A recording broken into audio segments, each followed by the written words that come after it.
नमस्कार. सुरुवातीला ही जी मुलगी आहे अल्पवीन, ही मुलगी मूळची सातारची राहणारी आहे. काही महिन्याआधी ही दहिवडी या भागात गोंदवले या ठिकाणी ती राहायला गेली होती त्याची आई आणि इतर सगळ्या नातेवाईकांसोबत. हा जो मुलगा आहे, ह्या मुलगा आणि ही जी मुलगी यांची ओळख जुनी आहे. त्या जुनी ओळखनंतर याच्यामध्ये मागच्या वर्षी सातारा शहर पोलीस स्टेशनमध्ये एक किडनॅपिंगचा केस देखील दाखल आहे या पोरावर. नंतर त्याच्यामध्ये कलमवाढ करून त्या आरोपीला शोधून आपण आणलेलं होतं. त्याच्यामध्ये आरोपीला अटक करण्यात आली होती. तो 3 महिना जेलमध्ये देखील होता. परंतु यांचा संपर्क त्याचा नंतरही तुटला नव्हता, संपर्क होता.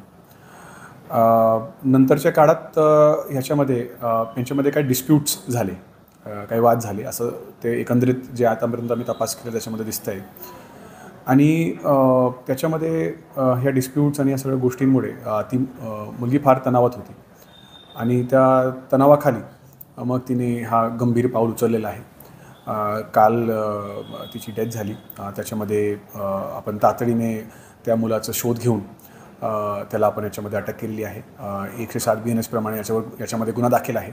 आत्महत्यास प्रवृत्त त्यांनी केलेला आहे आणि आज आम्ही त्याला माननीय न्यायालयाच्या समोर हजर करतो आहे आणि त्याची जास्त PC घेऊन याच्यामध्ये सगळे जे पुरावे आहेत ते एकत्रित करून ह्या आरोपीला कठोर शिक्षा व्हावी याची मागणी आम्ही न्यायालयाच्या समोर करणार आहे. याच्यामध्ये एकंदरीत कुटुंबियाने पोलिसांना आतापर्यंत सगळं प्रकारे सहकार्यच केलेलं आहे असं मी म्हणेन.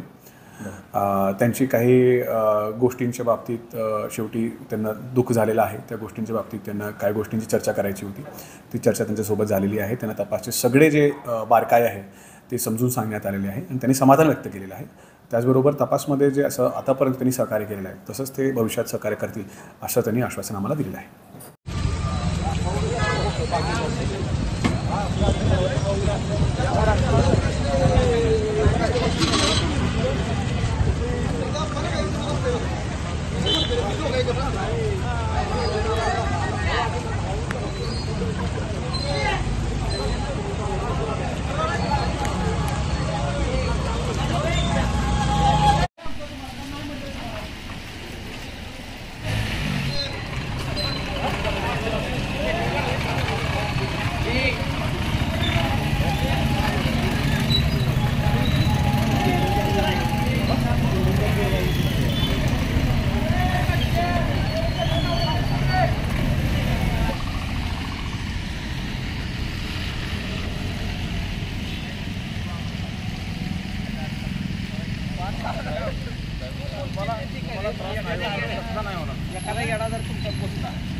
तुम्हाला पडायचे पण महाराष्ट्रामध्ये आतापर्यंत बराच केलेला प्रशासनाने काय केलं?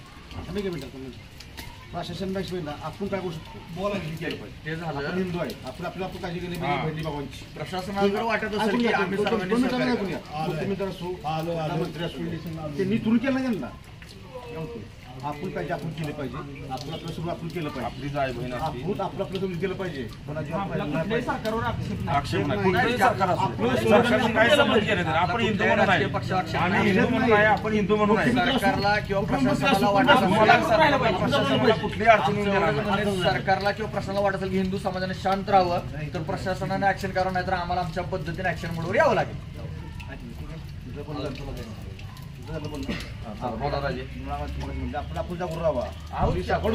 साहेब तुम्हाला सांगायचं म्हणजे आज माझं वय 46 वर्षापूर्वी ज्या वेळेला क्लासला मुली जायच्या त्यावेळेला आम्ही 11-12 वाजले ते सोडायला जायचो. त्यावेळेला मोबाईल नव्हते.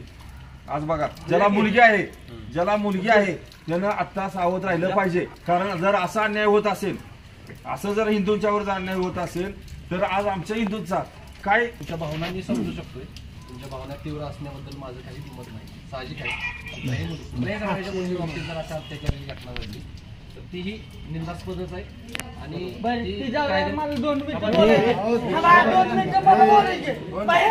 माहिती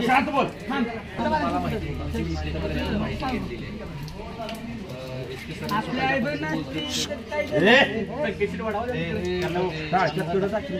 ज्या पद्धतीने इन्स्ट्रक्शन दिलेले आहेत त्यामध्ये एक आरोपी अटक आहे, ज्या मुलाच्या संदर्भात हा गुन्हा दाखल आहे, तो आरोपी अटकेत आहे. अधिकाधिक तांत्रिक पुरावा मिळावा, अधिकाधिक केस स्ट्रॉंग व्हावी, मिळालेल्या पुराव्यांच्या आधारे म्हणजे आरोपीला जास्तीत जास्त कडक शिक्षा होण्यासाठी जे काही इत्यंभूत तपासाच्या अनुषंगाने जे काही प्रयत्न करणं गरजेचं आहे ते पोलीस प्रशासन सर्वतोपरी करत आहे. तशा सूचना माननीय SP सरांनी या घटनेसंदर्भात दिलेली आहे. तुम्ही निश्चिंत होण्याचं कारण एवढंच आहे, तुम्ही पॅनिक होऊ नका. घडलेली घटना अगदीच निंदनीय आहे. मी या गोष्टीचं मला 2 मिनिटं बोलायचे. फक्त मी माझं कंप्लीट होऊ द्या. आरोपी अटकेमध्ये आहे काय, ठीक आहे. ज्या संदर्भात जे काही साक्षीदार असतील, काही आय विटनेस असतील, काही व्यक्तींच्या बाबतीत त्या पीडित मुलीनं काही घटना सांगितलेली असेल काय, त्या सगळ्या गोष्टींचं रेकॉर्डेशन होईल तपासाच्या अनुषंगानं. तर तुम्ही एवढं अस्वस्थ राहा की कोरेगाव आणि परिसरामध्ये जेवढे काही तुम्ही नागरिक इथं आलाय, तुमच्या भावना तीव्र समजू शकतो, फक्त तुमच्या भावनांच्या उद्रेकाचा फायदा घेऊन एखाद्या व्यक्तीनं काहीतरी गैरकृत्य करू नये. घडलेल्या घटनेमुळे आम्ही त्रास होणारही सगळं मला सांगताय. 2 मिनिटं मला बोलू देता. 2 मिनिटं. मी एक सरपंच, छोट्याच्या गावचा सरपंच, लोकनियुक्त गोळेवाडी, कोरेगाव शेजारी माझं गाव. माझं एकच असं म्हणणं आहे की झालेल्या घटनेचं आरोपीला प्रशासनानं पूर्ण कायदेशीर कारवाई पूर्ण केली तरच आम्ही माघार घेऊ. 100% प्रत्येक प्रोसिडिंग साठी टाइम पिरियड असतो. टाइम प्रोसिडिंग नाही, तुमच्या प्रोसेस होऊ द्यायची. आमचं म्हणणं नाही आज त्याला फाशी लावा. आमची भूमिका एवढी पण सगळी माहिती घेऊन 100% होणार. तुम्ही एवढंच मत आहे तुम्ही घटना तुम्हाला आश्वस्त करतो. कोरेगावच्या आम्ही कोरेगाव डिपार्टमेंट मध्ये बोलतोय. लेखी आश्वस्त तुम्हाला मी करतो, काही अडचण ठीक आहे. आमचं म्हणणं फक्त एवढंच आहे की आता ज्या काही घटना घडतात अगदी स्पष्टपणे ना आमचा प्रश्न अजिबात विश्वास राहिलेला नाहीये. आता आमचं म्हणणं एवढंच आहे की शिक्षेला शिक्षा तीच. जर आमची ताई मेले तर आरोपीला देखील मृत्यूशिवाय दुसरा पर्याय नाही. आमच्याकडे हाच एक उपाय. त्याला कुठेतरी अटक होते, त्याला नंतर परत महिन्यात जामीन होतो, तो 2 महिन्याने बेलवर येतो. आम्हाला शिक्षेला शिक्षा हीच आहे की ज्यावेळेस नराधम आमच्या ताईला जर अशा पद्धतीने मरणाला सापडतो, तो देखील माणूस जगण्याच्या अपात्रतेचा नाही. कायदेशीर दृष्टिकोनातून एवढेच तुम्हाला सांगतो. म्हणूनच आम्हाला कायदा सोडून आम्हाला काय हातात घ्यायचे आता नाही, तुम्ही हे करू नका. माझं तुम्हाला निवेदन आहे. कायदा सोडून काही करणार नाही. म्हणजे आम्ही सगळ्यांच्या आमच्या हिंदूंच्या मुलांच्या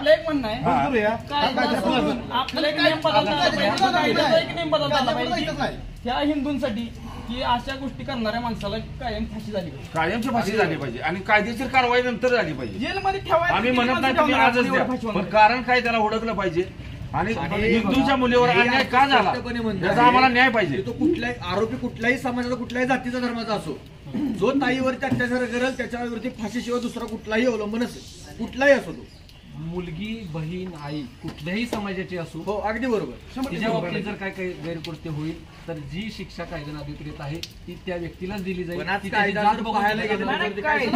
कायद्याचा विषय काय ना, विषय काय म्हणतो आज कोरेगाव बंद करायचं एकच कारण.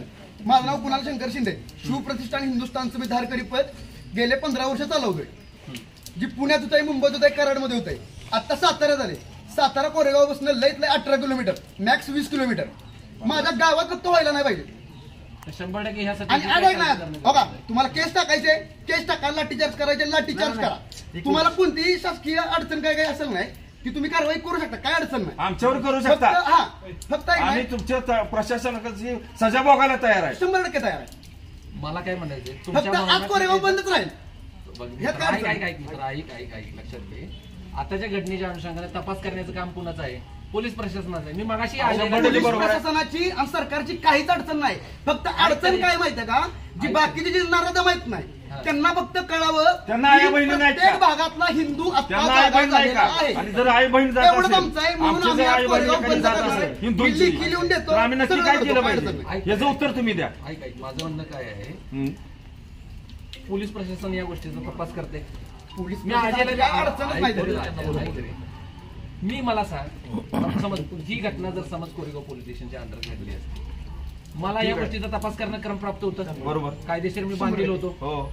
आताच्या घडीला मी तपास करणं उचित होतं का ह्या घडलेल्या परिस्थितीमध्ये तुम्हाला शांत करणं, तुमच्या भावाला करण्यासाठी वेळ देणे साहेब अशी गोष्ट आहे, तुमचं कर्तव्य तुम्ही आमचंही कर्तव्य समाजाप्रती ताईप्रती कर्तव्य ते आमचं बंद करणं आमचं कर्तव्य आहे. निषेध व्यक्त करणं आम्हाला आणि अगदी तुम्ही अगदी करा, शांततेच्या मार्गाने करा. ह्या पण या गोष्टीचा कुठला व्यापारी कुठल्या व्यापारी कुठलाच कोण तुम्हाला म्हणायला येणार की यांनी आम्हाला त्रास द्या. मी मगाशी तुम्हाला आम्ही शब्द त्रास दिलाय, देणार नाही. ह्या सर्व कुठल्या आणि द्यायचं म्हटलं तर थांबत बी नाही. आमच्यातल्या एखाद्या जरी काही हिंदू कार्यकर्त्याकडून जर त्रास झाली जबाबदारी मी स्वतः घ्यायला तयार आहे. पण ही कुठलीही घटना घडणार, कारण हिंदू हा पहिल्यापासूनच शांत आहे, त्याचाच फायदा हा घेतलेला जिहादी वृत्तीने.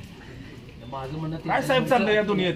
पण शांतता हिंदूवर अन्याय, आम्हाला साईडला हिंदूचे ठेवावं जर लागणार. आमची आई बहीण जात असेल तर काय केलं पाहिजे आम्ही? असं शांत बसलं पाहिजे? कारण आम्हीच स्वतः फाशी घेतली पाहिजे? हे अभिप्रेत नाही. माझं म्हणणं एवढंच आहे फक्त की तुम्ही प्रशासनाला सहकार्य 100% करणार. केल्यानंतर आरोपी विरोधातल्या जास्तीत आणि जास्त या पुरावा गोष्टी- करा. बाबा आम्ही पण आता जागृत आहे आणि माझ्या भागात जर असा विषय होईल की नाही तेव्हा फक्त तुम्ही माझ्यावर 302 आधीच दर्ज करायची. ऐक, लक्षात घे मित्रा, अशा पद्धतीने तू रिएक्ट होणं गरजेचं नाही. 100% होणं गरजेचं आहे. आतापर्यंत शांत होतो आम्ही सगळे म्हणून तर एवढंही चाललेलं. एक काम कर. संभाजीराव भिडे गुरुजी नावानुसार ओळखतात. आमचा प्रशासन एसपी साहेब, समीर शेख असतील किंवा आपले बल्लाळ साहेब, तुमच्या सर्वांचा आम्हाला प्रशासन पूर्णपणे विश्वास आहे. तुमच्या ज्या हातामध्ये काय तुम्ही सर्व गोष्टी करताय, पण त्या आरोपीला ज्या गोष्टीची शिक्षा पाहिजे ती होत नाही कायद्याकडून. जे कायद्याचे जे अंमल आपले आहेत ते त्या पद्धतीचे कुठेतरी कायदे पण आज बदलले पाहिजे. ठीक आहे, चला हे सरकारने कुठे हस्तक्षेप घेतला पाहिजे. एक काम करा, या गोष्टी विनंतीवरनं तुम्ही करू नका असं मी तुम्हाला म्हणतो. लेखी घ्या, लिहून घ्या आमचं. एक निवेदन द्या मला. हा, देतो. ठीक आहे, 100% निवेदन देतो. आता ही विनंती ऐक. अजय दादा राजे. साहेब नाही तर आमच्यावर प्रशासनाची माणसं द्या, 4 बंद हा, करा. 4 माणसं द्या, प्रशासनाची बंद करा. प्रशासनाची 4 अरे माणसं तसं द्या. नसते ना राजा, अहो, लक्षात घे. साहेब तसं होणार नाही. तसं नाही, तसं आमच्यावर होणार काय नाही. उद्रेक होणार नाही. बरं का काका, तसं होणार नाही. बंद आहे तो बंदच राहू द्या. हा बंद. आज- विदाउट इंटिमेशन तू काय करू, माझं म्हणणं तुला राहील. आमचं लेखी घ्या. निवेदन हो, दे. द्या पोरांना निवेदन सगळ्यांना दे. सगळ्यांना. त्या उद्या निवेदनाच्या सोमवार आधारे- आत्ता निवेदन देऊन सोमवार धक्का बाजार बिजार कोणीच काय बसायचं नाही, मग बाजारात संपला विषय. हे उद्या चर्चा करता येईल आपल्याला यावर. उद्या चर्चा पण करू. काहीच प्रॉब्लेम नाही. तुझं तू रिप्रेझेंट हो, काय माझं दुमत नाही.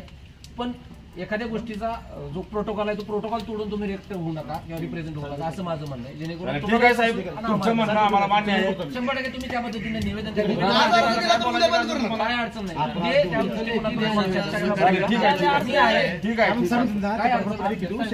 तुमच्या कुठल्या गोष्टीला अडथळा करायचं बरोबर. फक्त काय तुमच्या गोष्टीचा कोणीतरी गैरफायदा घेऊन हे आपला अर्ज द्या. लेखी अर्ज द्या. मला द्या एक आमचा. निवेदन द्या. आमचं निवेदन. धर्मवीर छत्रपती श्री संभाजी महाराज की जय. हिंदू राष्ट्र की जय. हिंदू धर्म की जय.